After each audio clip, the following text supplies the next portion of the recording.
আমি চিন্তা করলাম যে আল্লাহ তাআলা জানোয়ার বলছিলেন, তা তো একটা ঠিক ছিল। জানোয়ার বলেছেন, জানোয়ার কে বললেন? পশু কে বললেন? আল্লাহ তাআলা বলেছেন। এখন চিন্তা করলাম আল্লাহ পশু বললেন, ঠিক আছে, কিন্তু পশুর চাইতেও খারাপ এই কথাটা বললেন কেন? বুঝে আসতেছিল না। আল্লাহ তাআলা বলেন, কোরআন যদি কেউ বুঝতে চায় তো বুঝার জন্য আমি তার দিল খুলে দেব। সুবহানাল্লাহ। ওয়া মান ইয়াত্তাকিল্লাহা ইয়াজআল লাহু মাখরাজা। আল্লাহকে ভয় করে কেউ পথ চলতে চাইলে আল্লাহ পথ তৈরি করে দেন। আমি চিন্তা করে দেখলাম সত্যিই তো জানোয়ারের চাইতেও তো মানুষগুলা খারাপ। ওই সব মানুষ যারা আল্লাহরে চিনল না। কিরকম দেখেন, আপনারা অনেকে বাড়িতে কুকুর পোষেন। কুকুর পোষে না মানুষ? কুকুর সাংঘাতিক বুদ্ধিমান প্রাণী এবং প্রভু ভক্ত। লন্ডনে তো বহুত কুকুর আছে যারা স্কটল্যান্ড ইয়ার্ড বাহিনীতে চাকরি করে, ভালো ভালো চাকরি করে, ইন্সপেক্টরও আছে, কর্নেল আছে, মেজর আছে, ইন্সপেক্টর আছে। অবশ্য কুত্তায় জানে যে সে মেজর বা কর্নেল। এবং এরা দারুণ হুকুম পালন করে। চোরের ছবিটা দেখায় দেবে আর তার ব্যবহৃত কাপড়টা শুকায় দেবে, বাস শেষ কাজ। যেখানে পাবে সেখানে ধরবে। $1 কোটি বা পাউন্ডও যদি দেয় কুত্তায় ছাড়বে না। সাংঘাতিক অফিসারেরা। কথা বুঝতে পেরেছেন? তো অনেকে কুত্তা পোষে। এখন কুত্তা পুষেছে, মাহফিল আসছে একটা লোক, রাত 2:30, 2টা বা 11টার সময় বাড়ি ফিরেছে। কুত্তা টের পাইছে, অন্ধকার রাত, কে যেন আসতেছে। কুত্তা তার ভাষায় বলেছে হল্ট। এখন বাড়িওয়ালা বলছে এই ডবলু, আদর করে নাম রাখছে কুত্তার ডবলু। একটা ধমক দিল, কুত্তায় গলার আওয়াজ শুনে বুঝে ফেলেছে। কিন্তু কুত্তায় গলার আওয়াজ বোঝে না। কুত্তা তো ভালো গরুতে বুঝে। আপনি আপনার গরুরে ডাক দেন অন্ধকারে, গরু আপনার ডাকে সাড়া দেবে, কাছে আসবে। আসেন এরকম? অন্ধকারে গিয়ে গরুর ডাক দিলে বাড়িওয়ালার ডাকে গরু সাড়া দিয়ে আসে না? বিল দিয়ে আসে না? কুত্তায় থেমে গেল, বুঝতে পারলো এ তো আমার মালিক, আমি তো ভুল করছি। যখন মালিক কাছে আসলো, কুত্তায় লেজ লড়াইয়া গাছ সাথে মিশে মিশে লেজ লড়াইতে লাগলো। তার ভাষায় সে বলতে লাগলো আই এম এক্সট্রিমলি সরি। ও গ্রিন সিগন্যাল, লেজ নাড়াইয়া গ্রিন সিগন্যাল দিয়ে দিল, হুজুর আপনি যাইতে পারেন, স্যার আপনার জন্য দরজা খোলা। কিন্তু এইখানে যদি চোর হইতো আর ডাকাইত হইতো আর যত বলতো ডবলু থাম, তাহলে সে কি থামতো? গর্দানে কামড়াইতো, না হয় ঠ্যাঙ্গে কামড়াইয়া ঠ্যাং ঠং ভেঙে দিত, ঠিক কিনা? তাহলে বোঝা গেল কুত্তায় মালিকও চেনে, শত্রুও চেনে। আল্লাহ কয় উলাইকা কাল আনাম, এগুলো জানোয়ারের চাইতে খারাপ, বালহুম আদাল, এই জন্য খারাপ। কুত্তায় তো মালিক চিনলো, দুশ্মনও চিনলো, বন্ধুও চিনলো।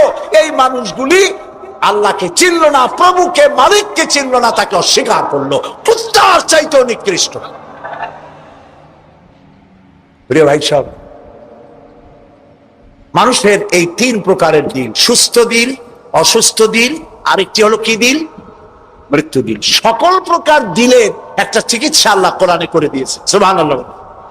আল্লাহ রাব্বুল আলামিন বলেন সব হৃদয় জনিত, কলব জনিত রোগের চিকিৎসা হলো আলা বিযিকিরিল্লাহি তাতমাইন্নুল কুলুব। একমাত্র আমার স্মরণ, আমার জিকির, আমার স্মরণ মানুষের অন্তরাত্মাকে ঠান্ডা করে দিতে পারে, কলিজা ঠান্ডা করে দিতে পারে। আমার স্মরণে, আমার জিকিরে, আমার পথ অনুসরণে। প্রিয় ভাই সব, হযরত লোকমান তিনি বলছেন, আল্লাহ তাআলা বলছেন আমি তাকে কি দিয়েছিলাম? জ্ঞান দান করেছিলাম। সেই জ্ঞানের ভিত্তিতে জ্ঞান দিয়েছিলাম এই জন্য যেন তিনি আমার শুকর আদায় করে। হযরত লোকমান আল্লাহর দেওয়া জ্ঞান দিয়ে শুকর আদায় করলেন এইভাবে যে তিনি আল্লাহর গুণগান, আল্লাহর তাওহীদের প্রচার শুরু করে দিলেন। সুবহানাল্লাহ। আল্লাহ তাআলা বলছেন ওমান ইয়াশকুর, যে ব্যক্তি কৃতজ্ঞতা স্বীকার করে তা তার নিজের জন্য, আর যে করে না সে তার নিজের ক্ষতিই করে। এই যে আমরা মাগরিবের নামাজ পড়লাম, এই নামাজ পড়ছি কার জন্য? বলেন সবাই। উপকার হবে কার? উপকার হবে আমার। এই যে মাঝে মধ্যে আপনারা আলহামদুলিল্লাহ বলেন, সুবহানাল্লাহ বলেন, এতে উপকার কি আল্লাহ না আমার? বলেন সবাই। তামাম পৃথিবীর।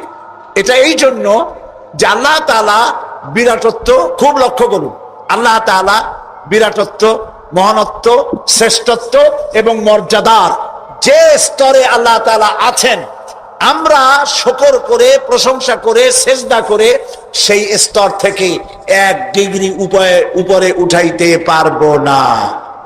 এবং যেখানে তার মর্যাদা আছে, সারা পৃথিবীর সব মানুষ যদি আল্লাহকে অস্বীকার করে, ওই স্তর থেকে 1 ডিগ্রি নিচে নামানো যাবে না, অসম্ভব। এই জন্য কৃতজ্ঞতা যে প্রকাশ করে সে আল্লাহর জন্যই করে। আমরা যদি আল্লাহর জিকির আজগার না করি, আল্লাহর ক্ষমতা শেষ নাকি? বলেন। আল্লাহ রাব্বুল আলামিন বলেন, ইউসাব্বিহু লিল্লাহি মা ফিস সামাওয়াতি ওয়া মা ফিল আরদ। আকাশে যা কিছু আছে, জমিনে যা কিছু আছে, এর মাঝখানে যা কিছু আছে, সব আমার জিকির করছে, আমার তাসবিহ পড়ছে। আপনারা বসন্তকালে গাছের ডালে শোনেন কোকিল পাখি কুহু কুহু করে ডাকতেছে। আল্লাহ রাব্বুল আলামিন বলেন, ওয়ালাকিন লা তাফকাহুনা তাসবিহাহুম। তোমরা ওদের তাসবিহ বোঝো না, তোমরা শোনো কুহু কুহু, আসলে সে ডাকে আল্লাহু আল্লাহু। বউ কথা কও, আছেন একটা পাখি মোমন সাইতে নাই, আছে? ছোটবেলা থেকে শুনতেছি বউ কথা কও, বউ কথা কও। ওর বউ এত অভিমান করলো কেন? কথা মোটে কয়ই না। আসলে বউ কথা কও আমরা শুনি, আর আল্লাহ বলছেন ওয়ালাকিন লা তাফকাহুনা তাসবিহাহুম, ওরা আমার জিকির করছে, তোমরা বোঝো না। মানুষও বুঝবে কেন? মানুষ তো আন্দাজে যা শোনে, শব্দের সাথে আপনি যা মিলাবেন তাই কিন্তু হয় ভাই।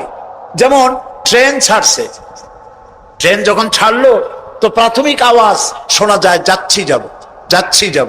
যখন জোরে চলে তখন শোনা যায় যাচ্ছি যাব, যাচ্ছি যাব, এরকম শোনা যায়, ঠিক না? শব্দের সাথে এরকম যা মিলাবেন তাই হবে। মৃত্যু দিল কি? মৃত্যু দিল সম্পর্কে আল্লাহ বলছেন, ওয়ালাকাদ যারানা লিজাহান্নামা কাসীরাম মিনাল জিন্নি ওয়াল ইনস লাহুম কুলুবুন লা ইয়াফকাহুনা বিহা। মানুষ আর জিনদের মধ্যে আল্লাহ তাআলা বলেন, আমি এক শ্রেণীর রেডিমেড জাহান্নামী তৈরি হয়েই আছে মানুষ এবং জিনের মধ্যে। ওরা কারা? লক্ষ্য করুন, মৃত্যু দিল কাদের? লাহুম কুলুবুন লা ইয়াফকাহুনা বিহা, যাদেরকে আমি হৃৎপিণ্ড দিয়েছি, বিবেক দিয়েছি, সব বোঝে, আমারে বোঝে না। আছেন এরকম কিছু বুদ্ধিজীবী? বলেন আছে না? কবি আছেন এমন কিছু? সাহিত্যিক আছেন এমন কিছু? নারীর সৌন্দর্য, নারীর রূপের সৌন্দর্যের ব্যাপারে কবিতা লিখতে লিখতে কলমের কালি শেষ হয়ে যায়, কিন্তু এই সৌন্দর্য কে দিলেন তার চিনতেই পারলো না। ফুলের ব্যাপারে গান লেখে, কবিতা লেখে, ফুলের রং, ফুলের গন্ধ। প্রজাপতি, প্রজাপতি কে এত সুন্দর করে, কোন শিল্পী তোমার ডানায় এত সুন্দর রং দিল, তার গান তৈরি করে, কিন্তু প্রজাপতির রং কে দিল আরে খুঁজে পায় না। তারপরে বলে কি? বলে যে সব বুঝেছি, শান্তিনিকেতন গিয়া পড়ে শুনিয়া, সাহিত্যের উপরে ডক্টরেট ডিগ্রি নিয়া কয় সব বুঝেছি। বলে বাবা কি বুঝেছো? কয় দেয়ার ইজ নো গড। সারা জীবন বসে বুঝলো যে প্রভু বলতে কেউ নাই, আল্লাহ বলতে কেউ নাই। বলে নাউযুবিল্লাহ। লাহুম কুলুবুন লা ইয়াফকাহুনা বিহা, সব বোঝে কিন্তু আল্লাহরে চেনে না। নিজের শরীরটা দেখে, আল্লাহরে খুঁজে পায় না। আহারে, তুমি তো তোমার শরীরটা দিয়েই আল্লাহরে চিনতে পারো। সুবহানাল্লাহ বলে। শরীরটা দিয়ে আল্লাহরে চেনা যায়। এই যে দুটো চোখ, এই চোখ দিয়ে সব সময় আমরা নেগেটিভ দেখি, সব সময় প্রতিটি চিত্র, প্রতিটি মুহূর্তে নেগেটিভকে পজিটিভ করে দেখায় কে? কে দেখায়? সুবহানাল্লাহ।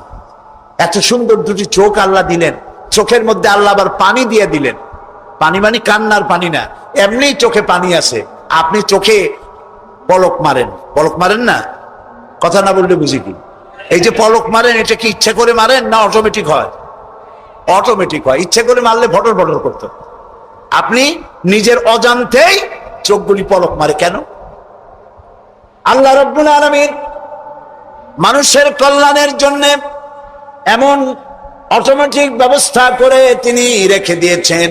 শহরে, বন্দরে, গ্রামে, নগরে, গঞ্জে বাতাসের ভিতরে পলিউশন আছে, রোগের জার্ম আছে, বাতাসের ভিতরে উড়ে বেড়ায়, অনবরত চোখের ভিতরে প্রবেশ করে চোখ নষ্ট করে দিতে পারে।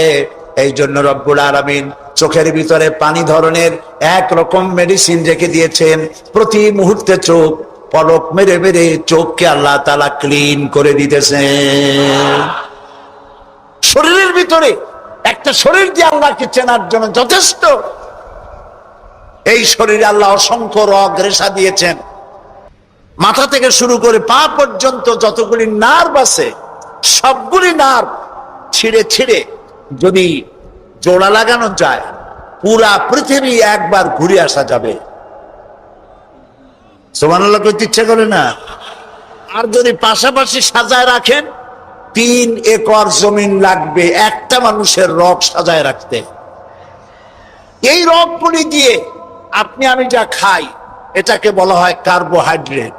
চাউল চাউল জাতীয় খাদ্য, আটা আটা জাতীয় খাদ্য, চিনি জাতীয় খাদ্য, আর ডাল ডাল জাতীয় খাদ্য। এই 4 প্রকারের খাদ্য হলো কার্বোহাইড্রেট।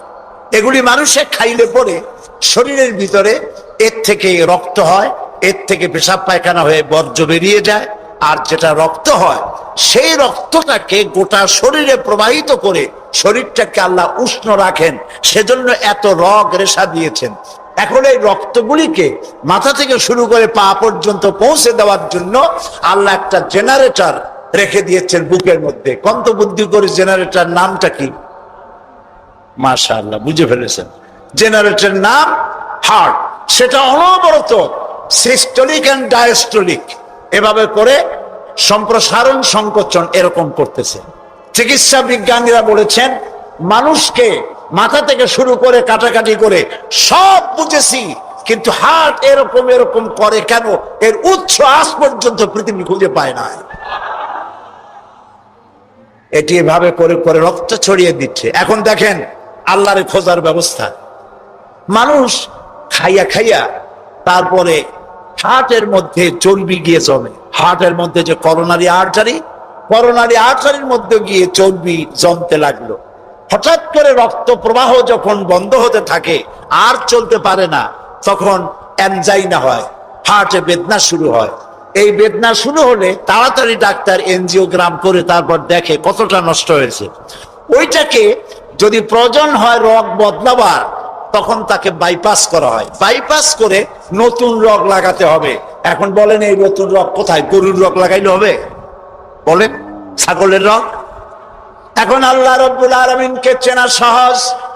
ওই রব্বুল আলামিন এমন সুন্দর ব্যবস্থা রেখেছেন, কারো যদি বাইপাস ওপেন হার্ট সার্জারি করার যদি প্রয়োজন হয়, রগের যদি 2-4টা রগ যদি লাগে, আল্লাহ রাব্বুল আলামিন মানুষের হাতের মধ্যে পায়ের মধ্যে স্পায়ার পার্টস কতগুলি রগ রেখে দিয়েছেন। ডাক্তারেরা পা থেকে হাত থেকে সেই রগগুলি নিয়ে হার্টের ভিতরে ওই রগ লাগিয়ে দিয়ে নতুন ভাবে আবার রক্ত সঞ্চালনের ব্যবস্থা করে দেয়। যালিকুমুল্লাহু রাব্বুকুম, এই হচ্ছে তোমাদের রব। সুবহানাল্লাহ বলেন। ইনি আল্লাহ যিনি এই ব্যবস্থা করেছেন। কিডনি লাগে একটা মানুষের জন্য কয়টা? না 2টা লাগে না, কিডনি লাগে একটা, কিন্তু আল্লাহ তাআলা দিবেন কয়টা? 2টা। একটা যদি অকেজ হয়ে যায় তো আরেকটা দিয়ে যেন কাজ হয়। লক্ষ্য করুন, আপনার মেমোরি, আপনার মগজ, আপনার ব্রেন, যে ব্রেনটা, যে মগজটা মাথার মধ্যে আছে, এই মগজের মধ্যে রয়েছে অসংখ্য সেল, কোষ, CELL, অসংখ্য কোষ। মেমোরি কোষ, বুদ্ধির কোষ, শোকের কোষ, সুখের কোষ, অনুভূতির কোষ। মানে আপনার জন্য, এরপরে ডাটা ইনফরমেশন রক্ষা করার জন্য কোষ। অনেকগুলি সেল আছে। মেমোরি সেল যেটা আছে মগজের মধ্যে, সারা পৃথিবীর সকল ডাটা, সকল ইনফরমেশন, সকল তথ্য যদি আপনার মেমোরিতে আপনি ঢুকান, এই মেমোরি সেলে এত জায়গা, পৃথিবীর সব ডাটা ঢুকাবার পরেও 100 ভাগের 1 ভাগ জায়গা ভরবে না। দেখুন অবস্থা। আপনি বসে আছেন চেয়ারে, অফিসে কাজ করছেন, হঠাৎ করে অনুভব করলেন কে যেন জামা গেঞ্জি ফুটো করে আপনার পিঠের মধ্যে নিডেল ঢুকাই দিছে। কে দিল? কে দিল? ও, তাও তো বুঝতে পেরেছেন, মশা। জামা কাপড় শুদ্ধা, নিডেল ঢুকাই দিছে, আপনি কিন্তু টের পাইছেন না? টের পান নাই? টের পেয়েছেন কিনা? এই টের পাওয়ার জন্য আল্লাহ রাব্বুল আলামিন চামড়ার মধ্যে অসংখ্য কোটি কোটি লোমকূপ সৃষ্টি করেছেন। লোমকূপ দিয়ে ঢুকলো, আপনি টের পেয়ে গেছেন। টের পাওয়ার সাথে সাথে এই খবরটা চলে গেছে বুদ্ধির কাছে। বুদ্ধির একটা সেল আছে না ব্রেনে, আপনার ওই যে মগজের মধ্যে, ওইখানে চলে গেছে খবর যে পিঠের মধ্যে একজন ইনজেকশন করতে গেছে। বুদ্ধির সেল সাথে সাথে হাতের উপরে ফ্যাক্স পাঠায় দিয়ে ফ্যাক্স ঠাট করে মেরে দিয়েছে পিঠের উপরে, মশার গোষ্ঠী সাফ হয়ে গেছে। সময় লাগে নাই 1 সেকেন্ডও, সাথে সাথে অ্যাকশন, ডাইরেক্ট অ্যাকশন। সুবহানাল্লাহ। কপালে যদি থাকে আল্লাহরে চিনতে কষ্ট হয় না, আর কপালে না থাকলে শান্তিনিকেতন থেকে পিএইচডি ডিগ্রি করে কাফের হয়ে যায়, মুরতাদ হয়ে যায়, কপাল পুড়ে যায়। এই জন্য অল্পের মধ্যে বুঝতে সহজ, যদি ঈমান থাকে কিসমতে। প্রিয় ভাই সব, আল্লাহ রাব্বুল আলামিন বলছেন লাহুম কুলুবুন লা ইয়াফকাহুনা বিহা, তাদেরকে হৃদয় দিয়েছি, তাদেরকে বিবেক দিয়েছি, সব বুঝলো, আমারে বুঝলো না। তাদের আমি কান দিছি, সব শুনলো, কিন্তু আমার কথা হকের দাওয়াত শুনলো না। চোখ দিলাম, সব দেখলো, কিন্তু সবকিছু দেখে আমারে খুঁজে পাইলো না। এদের অবস্থাটা কি? আল্লাহ রাব্বুল আলামিন বলেন উলাইকা কাল্লানাম, এরা চতুষ্পদ জানোয়ারের মতো। আল্লাহ বলেন না, তাতেও হয় না, বালহুম আদাল, এরা জানোয়ারের চাইতেও নিকৃষ্ট। বলেন নাউজুবিল্লাহ। জানোয়ারের চাইতেও নিকৃষ্ট। এই মাত্র এর কথা এমন ভাবে পেশ করেছেন যা গোটা পৃথিবীর মানুষ যদি হেদায়েত পেতে চায়, ছোট্ট সূরাটি তার জন্য যথেষ্ট। পড়েন আমার সাথে, কুল হুয়াল্লাহু আহাদ। পড়েন সবাই, কুল হুয়াল্লাহু আহাদ আল্লাহুস সামাদ লাম ইয়ালিদ ওয়া লাম ইউলাদ ওয়া লাম ইয়াকুল লাহু কুফুয়ান আহাদ। আল্লাহ পাক বলেন, হে নবী আপনি বলুন, আল্লাহ এক এবং একক, তার কোনো অংশীদার নাই, তিনি বেনিয়াজ, তিনি কাউকে জন্ম দেন নাই, তাকেও কেউ জন্ম দেয়নি। আকাশ আর জমিনে আল্লাহর সমকক্ষ কেউ নাই, কেউ নাই। তিনি এক এবং একক। তার একত্ববাদের দাওয়াত দেওয়ার জন্য অসংখ্য পয়গম্বর আল্লাহ পাক এই দুনিয়া পাঠিয়েছেন, আর সমস্ত পয়গম্বর দাওয়াত দিয়েছেন কি? লা ইলাহা ইল্লাল্লাহু মুহাম্মাদুর রাসূলুল্লাহ।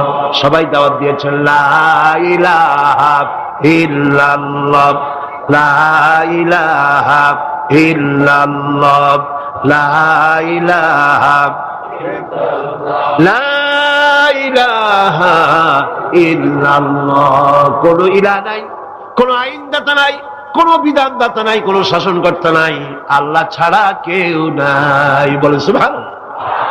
আল্লাহ এক এবং একক, তিনি সব সৃষ্টি করেছেন।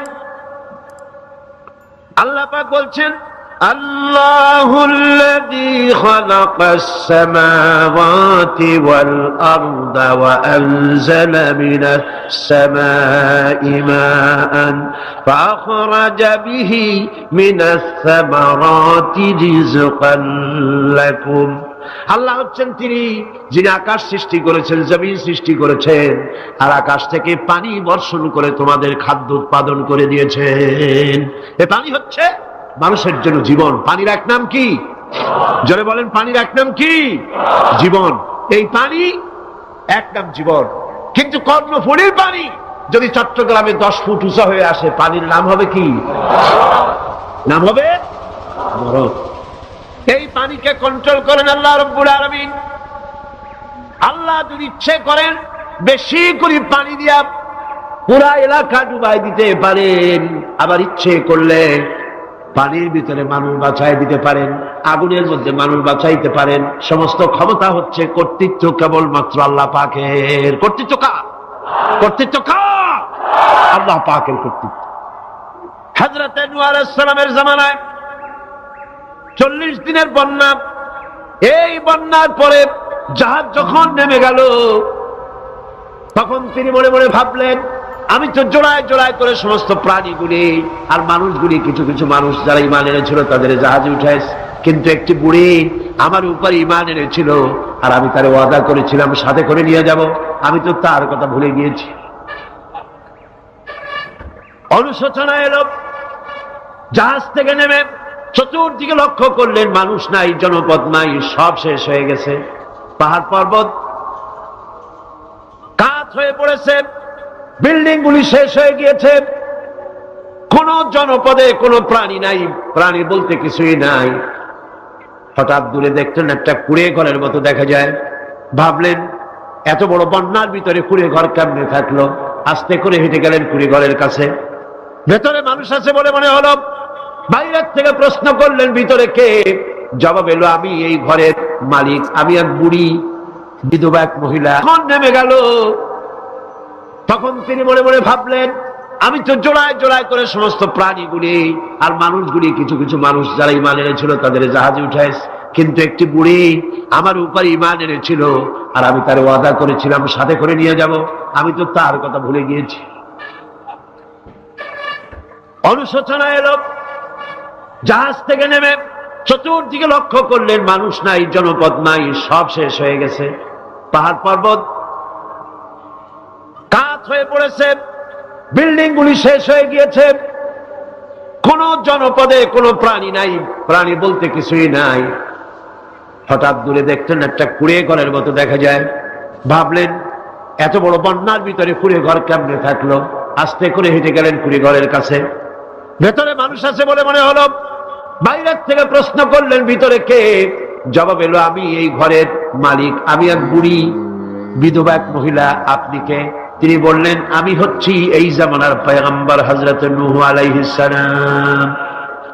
বুড়ি বলছেন, আমারও ধারণা তাই, আপনি আমাকে ওয়াদা করেছিলেন বন্যা হলে পরে, বন্যার আভার যখন আপনি পাবেন আমাকে আপনি সাথে করে জাহাজে উঠায় নিয়ে দিবেন। আমার মনে হয় বন্যা কবে হবে সেই খবর দেওয়ার জন্য আপনি এসেছেন। হযরত নূহ আলাইহিস সালাম সিজদায় পড়ে কাঁদতে লাগলেন, বললেন, রব্বুল আলামিন, তোমার কুদরত বোঝার ক্ষমতা আমার নাই। 40 দিন পর্যন্ত পানির ভিতরে মানুষ কেমনে জীবিত রইল? আল্লাহ পাক শোনালেন, নূরে, বিপদ যখন এলো তুমি তোমার উম্মতকে ভুলে যেতে পেরেছো, ভুলে গিয়েছো, কিন্তু আমি রব্বুল আলামিন রহমানুর রহিম, আমি আমার বান্দিরে ভুলি নাই। পানির স্রষ্টা আল্লাহ, পানির ভিতরে তিনি বাঁচাতে পারেন, আবার তিনি আগুনের ভিতরে বাঁচাতে পারেন, সবকিছু করতে পারেন। সমস্ত ক্ষমতা আল্লাহ পাকের। সমস্ত ক্ষমতা কার? আরো জোরে বলেন, কার? আল্লাহ পাক বলেন, এভাবে করে আমি আকাশ সৃষ্টি করেছি, জমিন সৃষ্টি করেছি, বৃষ্টি দিয়েছি আর চন্দ্র সূর্য তৈরি করেছি, তারপরে আমি তোমাদেরকে নিয়ামত দিয়ে ভরে দিয়েছি। ওয়া ইন তাউদ্দু নি'মাতাল্লাহি লা তুহসুহা, আমার নিয়ামত যদি গণনা করো, গুনে গুনে আমার নিয়ামত শেষ করতে পারবে না। সুবহানাল্লাহ। হাদা খালকুল্লাহি ফাআরুনি মাযা খালাকাল্লাযীনা মিন দুনি। এ হচ্ছে আল্লাহর সৃষ্টি, আর আল্লাহ বাদে অন্যরা কি সৃষ্টি করেছে দেখাও। যদি ক্ষমতা থাকে দেখাও কি সৃষ্টি করেছে অন্যরা। আছে কিছু? আছে কিছু? সমস্ত সৃষ্টির মালিক কে? আরো জোরে বলেন, কে? সব কিছুর স্রষ্টা হচ্ছেন আল্লাহ পাক। ওই আকাশের মালিক কে? চিল্লায় বলেন জোরে সোরে, আকাশের মালিক কে? বাতাসের মালিক কে? চন্দ্র সূর্যের মালিক কে? পৃথিবীর মালিক কে? গোটা সৃষ্টি জগতের মালিক কে? সবকিছুর মালিক যিনি, তিনি বলছেন এগুলি সব আমি সৃষ্টি করেছি। ফারুনি মাযা খালাকাল্লাযীনা মিন দুনি, আমি ছাড়া অন্যরা কে কি তৈরি করেছে দেখাও। আল্লাহ রাব্বুল আলামিন এভাবে করে মানুষের জন্য সবকিছু সৃষ্টি করেছেন। তার খাবারের ব্যবস্থা করেছেন, পড়ার ব্যবস্থা করেছেন, গাছপালা তৈরি করেছেন, পানি তৈরি করেছেন, সব ব্যবস্থা করে দিয়েছেন। এমনকি শীতকালে পিঠা খাবেন, রসের ব্যবস্থাও করে দিয়েছেন। চট্টগ্রামের রস আছে না? কি গাছের রস? খেজুর গাছের রস। এই খেজুর গাছের গোড়া খুঁজতে খুঁজতে 5 মাইল নিচেও যদি চলে যান, খেজুর গাছের মাথায় যেমন রস পাওয়া যায়, খেজুর গাছের 5 মাইল নিচে কি ওরকম এক ফোঁটা পানি পাওয়া যাবে? খেজুর গাছের ভিতরেও কি তেমন পাওয়া যাবে? ঠিক জায়গা মতো কাটলে যেমন রস পাওয়া যাবে, অন্য জায়গায় পাওয়া যাবে না। আবার খেজুর গাছের পাশে একটা নিম গাছ আছে, কিয়ামত পর্যন্ত নিম গাছ গিয়া শোষেন। মিষ্টি লাগবে? কি লাগবে? আল্লাহ রাব্বুল আলামিন, আপনি পিঠা খাবেন, খেজুর গাছ দিয়ে রস তৈরি করে দিলেন, পায়েস খাবেন, চাউল তৈরি করে দিলেন, গম দিয়ে দিলেন, গোশ খাবেন, কিমা খাবেন, কি খাবেন, সমস্ত কিছু রব্বুল আলামিন তৈরি করে মানুষের সামনে দিয়ে দিলেন। আর বললেন খাও, পান করো, খাও, আর আমার শুকর আদায় করো। মাঝে মধ্যে পড়ো আলহামদুলিল্লাহি রাব্বিল আলামিন। এই যে ঠান্ডায় গোটা পৃথিবী, এখনো ঠান্ডা শুরু হয় না। এই ঠান্ডা শুরু না হওয়ার কারণ আমরা। এটা কারণ কারা? আমরাই। গ্লোবাল ক্লাইমেটের চেঞ্জ এসেছে, গোটা দুনিয়া আবহাওয়ার পরিবর্তন হয়ে গিয়েছে। শীতের সময় শীত নাই, গরমের সময় গরম নাই। এটা কি খুব ভালো? এটা কি? এটা রোগ ব্যাধি বেশি হওয়ার লক্ষণ। শীত যখন আসে, এত প্রচন্ড শীত, গোটা পৃথিবী যত এসি আছে, সমস্ত শক্তিশালী এসি প্লান্ট একযোগে যদি ছেড়ে দেওয়া হয়, আপনার শীতকালে শীত দেন, তার সহস্র কোটি কোটি ভাগের 1 ভাগের শীতও কি পৃথিবীর মানুষ তার যন্ত্রপাতি দিয়ে তৈরি করতে পারবে? পারবে। সূর্য দিয়ে প্রতি মুহূর্তে আল্লাহ পাক যে তাপ দেন, গোটা বিশ্বের সমস্ত আগুন একসঙ্গে যদি জ্বালানো হয়, সেই তাপ কি তৈরি করা সম্ভব হবে? হবে।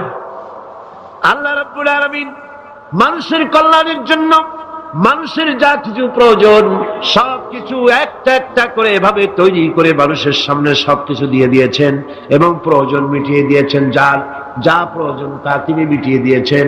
আমাদের দেশে, আমার দেশের বাঘ, আমার দেশের হরিণ, আমার দেশের কুকুর, তাদের গায়ে তারা যে ধরনের ইউরোপ আমেরিকার শীত প্রধান দেশের পশুগুলি রকমের না। তার মানে হলো আমার দেশ শীত প্রধান নয়, ছোট্ট ছোট্ট পশম হলে চলে, কিন্তু শীত প্রধান দেশের কুকুরগুলি, বাঘ এবং সিংহ যেগুলি জঙ্গলে থাকে, তাদের গায়ে এমন লম্বা লম্বা পশম দিয়ে আল্লাহ চামড়া বানায় দিয়েছেন, যা দিয়ে তার সম্পূর্ণ শরীরটা ঢেকে যেতেছে। স্থায়ী কম্বলের ব্যবস্থা রব্বুল আলামিন করে দিয়েছেন। কে দিয়েছেন? আল্লাহ পাক দিয়েছেন। এবং সেই চামড়া দিয়ে, সে চামড়া যেন আপনি ব্যবহার করতে পারেন, সেজন্য আল্লাহ পাক আপনার জন্য সুন্দর করে সেই চামড়া দিয়ে কাপড় চোপড় তৈরি করার, জামা ব্যবহার করার সব ব্যবস্থা আল্লাহ করে দিয়েছেন। কম্বল তৈরি করার ব্যবস্থা করে দিয়েছেন। আল্লাহ পাক যা খুশি তাই করতে পারেন। কোরআন বলতেছে ফাআলুন লিমা ইউরিদ, যা খুশি তাই তিনি করেন। লা ইউসআলু আম্মা ইয়াফআলু ওয়া হুম ইউসআলুন, তিনি যা করেন সেজন্য কারো কাছে তাকে কৈফিয়ত দিতে হয় না, বরং গোটা বিশ্ব আল্লাহর কাছে কৈফিয়ত দিতে বাধ্য। সমস্ত বিশ্ব কৈফিয়ত দিতে কার কাছে বাধ্য? আল্লাহ পাকের কাছে কৈফিয়ত দিতে বাধ্য। প্রচন্ড শক্তির মালিক। মানুষেরা বোঝে না, ক্ষমতা যখন আসে তখন চতুর্দিকে দেখে ক্ষমতার ক্ষমতা, কি যে করবে দিশা করতে পারে না। সারা জীবন ক্ষমতায় টিকে থাকার জন্য সর্বাত্মক প্রচেষ্টা চালায়, দেশ যখন পাইছি আর ছাড়বো না, ঠিক কিনা? এই চেষ্টা চালায়। কিন্তু আল্লাহ পাকের মূল ক্ষমতা তো আল্লাহর হাতে। আল্লাহ পাক ক্ষমতা দিয়ে বলেন লিনানজুরাকুম কাইফা তা'মালুন, ক্ষমতা দিয়ে তাকায় থাকি তোমার আমলটা কি হয় তা দেখার জন্য, তুমি করোটা কি সেইটা দেখার জন্য আমি দেখি। লিনানজুরাকুম কাইফা তা'মালুন। মানুষ ক্ষমতা হাতে পায়, অত্যাচারের স্টিম রোলার চালায়, আল্লাহ দেখতে থাকে। আর আল্লাহ যখন অ্যাকশন নেন, সেই অ্যাকশন থেকে তাকে কেউ বাঁচাইতে পারে না। প্রচন্ড ক্ষমতার মালিক। রাতকে দিন বানাতে পারেন, দিনকে রাত বানাতে পারেন, আমিরকে ফকির বানাতে পারেন, ফকিরকে আমির বানায় দিতে পারেন, রাস্তার লোক ধরে নিয়ে প্রেসিডেন্ট বানায় দিতে পারেন, আবার নারাজ হলে পরে জুতার মালা দিয়া জেলখানায় ঢুকাইয়া দিতে পারে। ক্ষমতায় থাকাকালীন ফুলের মালা এত বেশি পায়, ফুলের মালায় গলা ভরে যায়। গাবতলীর কোরবানির হাটেও এত মালা পায় না, এত মালা গলায় দিয়া আনন্দ